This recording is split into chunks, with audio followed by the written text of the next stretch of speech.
आज आईपीएल का पहला मैच खत्म हो गया है और चेन्नई सुपर किंग्स ने आरसीबी को हरा दिया है और एंड में क्वाइट कंफर्टेबली हराया। हालांकि बीच में एक ऐसा पॉइंट था जब लग रहा था कि मे बी मैच और क्लोज होगा, बट जडेजा और दुबे की पार्टनरशिप ने ये मैच बहुत वन साइडेड कर दिया एंड में।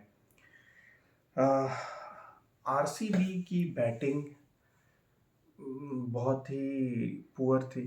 एंड में अनुज रावत और दिनेश कार्तिक ने उनको बहुत ही पुअर सिचुएशन से थोड़ा रिकवर करा के 173 के टोटल तक पहुंचाया। बट एक इम्पॉर्टेंट चीज़ जो मिसिंग थी वो थी लैक ऑफ स्ट्रैटेजी। आरसीबी हमेशा ही फ्रंट लोडेड टीम रही है batting wise, in the sense कि उनके टॉप 3 टॉप 4 में वो अपने बेस्ट बैट्समैन को भेज देते हैं। हालांकि ये दिख रहा था कि मैक्सवेल को उस टाइम पे भेजने की कोई ज़रूरत नहीं थी। आई डेफिनेटली थिंक कि कैमरन ग्रीन को going deeper into the tournament Maxwell के पहले आना चाहिए। Maxwell should come to bat after 10 overs, क्योंकि कैमरन ग्रीन भी एक डिस्ट्रक्टिव बैट्समैन है। बट आरसीबी ने मैक्सवेल को पहले भेजा और वो जल्दी आउट हो गए। रजत पाटीदार का फॉर्म भी इंग्लैंड टेस्ट सीरीज से बहुत ख़राब रहा है। सो मे बी आरसीबी को देखना पड़ेगा कि रजत पाटीदार को कैसे एडजस्ट करना है। Virat Kohli was slow which was expected, क्योंकि वो पूरी इंडिया इंग्लैंड की सीरीज से बाहर थे। So he might be a little rusty, may be 1 or 2 games into the tournament we might see him finding some form.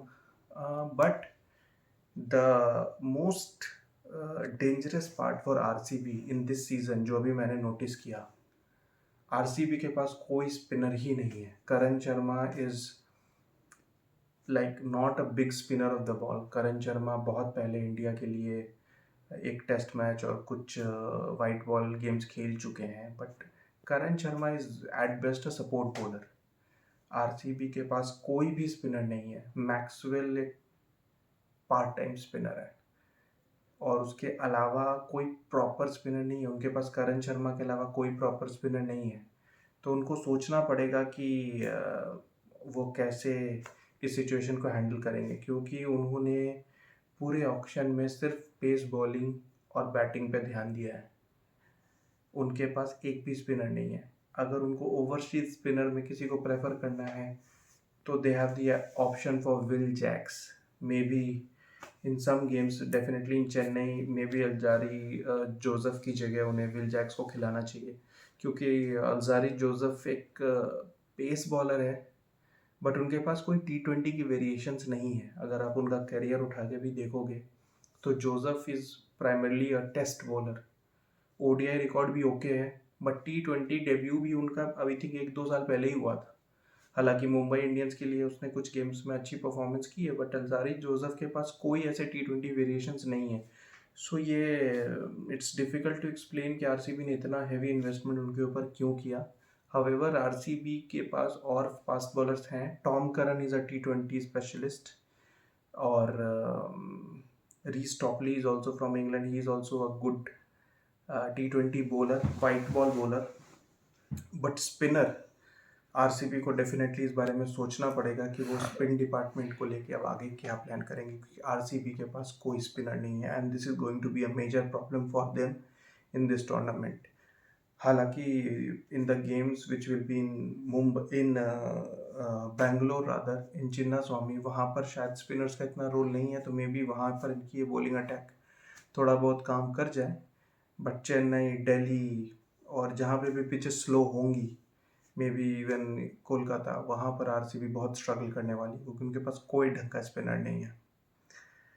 Chennai की बात करूँ तो चेन्नई में शिवम दुबे, जडेजा, चेन्नई में इस तरह के ऑलराउंडर्स भरे पड़े हैं और इस बार हमने देखा कि उनके जो मिडिल ऑर्डर में ये ऑलराउंडर्स हैं, शिवम दुबे को उन्होंने as an impact player use किया और लास्ट सीजन में भी शिवम दुबे ने ज़बरदस्त परफॉर्मेंस दी थी। He was in fact a very integral part, जिसकी वजह से चेन्नई ने टूर्नामेंट जीता था। और इस बार फिर शुभम दुबे ने ज़बरदस्त स्टार्ट किया है, तो आई थिंक उन्होंने एक बैलेंस फाइंड आउट कर लिया है। रविंद्रा ने डेवॉन कॉनवॉय की जगह आज अपना आईपीएल डेब्यू किया and he was outstanding. Although मुझे समझ नहीं आ रहा है कि उन्हें बॉलिंग में यूज़ क्यों नहीं किया गया। I think he should have bowled a couple of overs but maybe in somewhere in the tournament we might see him bowling a little more.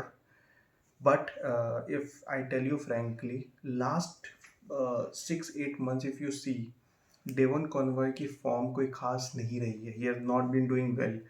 उन्होंने वर्ल्ड कप के पहले मैच में 100 बनाया था वर्सेस इंग्लैंड, बट उसके बाद से Devon Conway का फॉर्म बहुत नीचे गिरा है. और Rachin Ravindra has been performing well. World cup में उन्होंने 2-3 हंड्रेड्स बनाया, उसके बाद भी उन्होंने अभी ऑस्ट्रेलिया के खिलाफ अच्छी परफॉर्मेंस दी थी. तो I think Chennai should stick with Rachin Ravindra. He is also young and he can be an important part for Chennai Super Kings going deeper into the tournament. He should also bowl.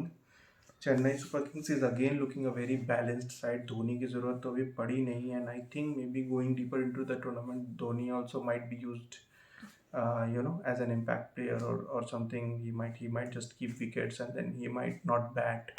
So maybe Dhoni की बहुत ज़्यादा use है नहीं. Although Ruturaj Gaikwad is the official captain, but I still think that Dhoni is making all those calls. So good start for Chennai. Their team looks balanced, just like the last season. But RCB is definitely having an issue. Their bowling again is an issue. They have some pace bowlers. We'll have to see a couple of more games to identify. एक game में हम इतना नहीं कह सकते. But definitely जहाँ spinners की ज़रूरत होगी, RCB does not have any quality spinner.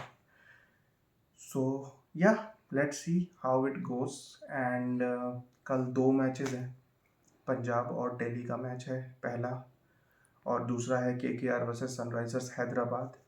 Punjab and Delhi will be again a game जिसमें कि it's difficult to predict. Rishabh Pant is coming after a long time. Fingers crossed. So we'll see you guys tomorrow post match analysis. I will try to make separate videos, or I'll make one video at the end of the day where I will cover both the games. Thank you. Subscribe my channel.